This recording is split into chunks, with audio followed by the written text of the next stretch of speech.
রবিবার মেখলিগঞ্জ বিডিও অফিসে যুবসাথী প্রকল্পের সূচনা করলেন বিধায়ক পরেশচন্দ্র অধিকারী। উপস্থিত ছিলেন এসডিও অতনু কুমার মণ্ডল ও বিডিও নরেশ রাজ রায়। বিধায়ক জানান, 21 থেকে 40 বছর বয়সী মাধ্যমিক উত্তীর্ণ বেকার যুবক যুবতীরা মাসে 1500 টাকা করে আর্থিক সহায়তা পাবেন। সোনাক্ষী, মশলা কোথায়?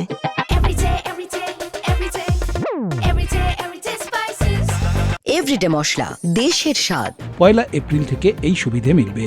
প্রথম দিনই আবেদনকারীদের ভিড় ছিল চোখে পড়ার মতো। বিডিও জানান, ভিড় এড়াতে গ্রাম পঞ্চায়েত ভিত্তিক দিনক্ষণ ঠিক করা হয়েছে। আগামী 26 ফেব্রুয়ারি পর্যন্ত আবেদনপত্র জমা নেওয়া হবে। অন্যদিকে যুবসাথী প্রকল্পে ভাতার জন্য রবিবার নাগরাকাটায় উপচে পড়ল চা বাগানের নতুন প্রজন্মের ভিড়। নাগরাকাটা হাই স্কুল ও বিভিন্ন গ্রাম পঞ্চায়েত শিবিরে আবেদনকারীদের সহায়তায় হেল্প ডেস্ক খোলা হয়েছিল। আবেদনকারী অনিশা শর্মা, সুরজ মুন্ডাদের কথায়, বেকারত্বের জীবনে এই টাকা চাকরির পরীক্ষায় ফর্ম ফিল আপ বা যাতায়াতে সাহায্য করবে। পঞ্চায়েত সমিতির সভাপতি সঞ্জয় কুজুর জানান, ছুটির দিন হওয়ায় সাড়া মিলেছে ভালোই।